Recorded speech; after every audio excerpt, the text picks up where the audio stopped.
हाँ भाई कोच साहब, कैसा होता है फिर अंडर प्रेशर खेलना जब आपकी 2 अर्ली विकेट गिर जाएं? आपने वहां पर अपने स्ट्राइक रेट को कैसे मेंटेन करना है, कैसे आपने मैच बनाना है, या फिर आपकी तरह एक स्कोर बनाकर चलते बनना है? कोच साहब यही होता था। पाकिस्तानी टीम लड़खड़ाई हुई होती थी, पाकिस्तानी टीम की विकेटें गिरना शुरू हो जाती थी और उनको पता होता था कि भाई यहां पर अगर विकेट हमारी भी गिर जाएगी तो पाकिस्तान ऐसे ही कोलैप्स करेगा जैसे आज पाकिस्तान कोलैप्स हुआ है। तो कोच साहब वजह यही थी, कहानियां यही थी। ऐसे ही बाबर आजम पर तनकीद होती थी और यूं ही तनकीद होती थी जैसे आज आप पर हो रही है कि आप 1 स्कोर 2 स्कोर 3 स्कोर बना रहे हैं। इससे आगे भी दुनिया और भी है।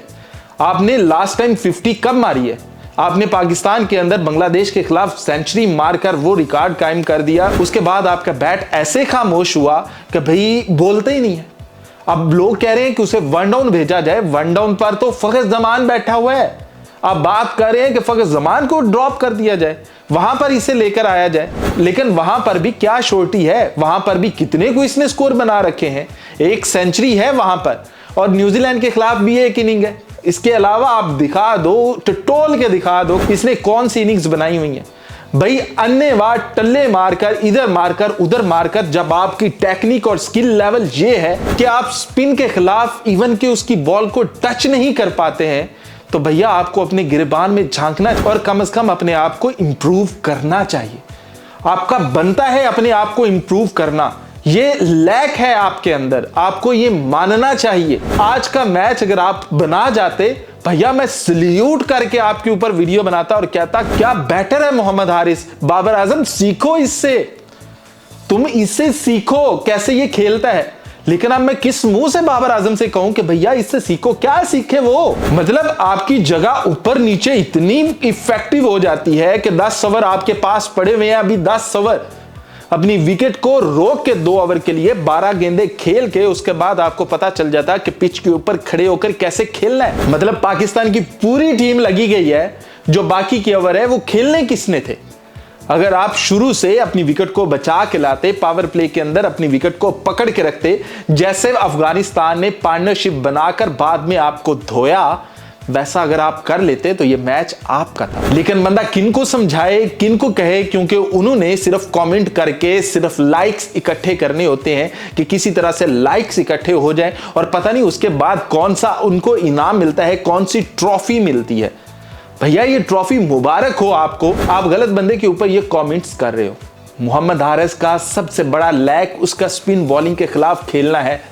फास्ट के खिलाफ भी कोई इतना अच्छा नहीं है, लेकिन स्पिन के खिलाफ तो इससे भी गंदा कोई बैटर देखा नहीं है। ये बैटर है, इससे अच्छा नवाज खेलेगा, इससे अच्छा फहीम अशरफ खेलेगा, लेकिन इसे स्पिन के खिलाफ खेलना नहीं आता है। जहां अच्छा स्पिनर आएगा वहां ये जाएगा और बुरा स्पिनर भी आएगा तो ये जाएगा।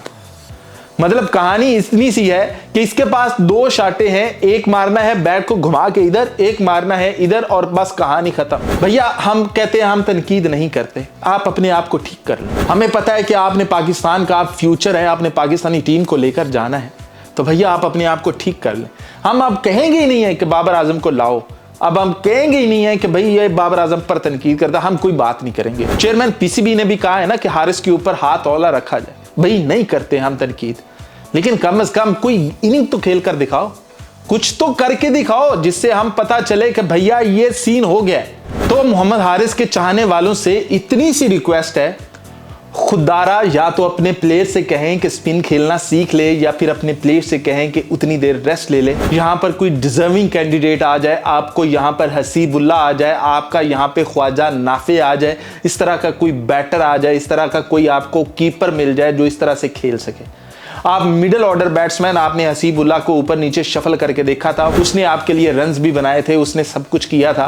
कोई इस पोजीशन पे आकर किसी की अगर जगह बदल दी जाए तो इतना भी वो फ्लॉप नहीं होता है जितना मोहम्मद हारिस हुए जा। तो या तो फिर आपको मोहम्मद हारिस को नीचे लाने के लिए फखर जमान को निकालना पड़ेगा, क्योंकि जगह इसकी बाबर आजम के पास नहीं है, फखर जमान के पास। अगर आप कहते हैं कि जी फखर जमान से ये बड़ा बैटर है, फखर जमान को निकालना चाहिए, तो फिर भी निकाल कर देख लेते हैं।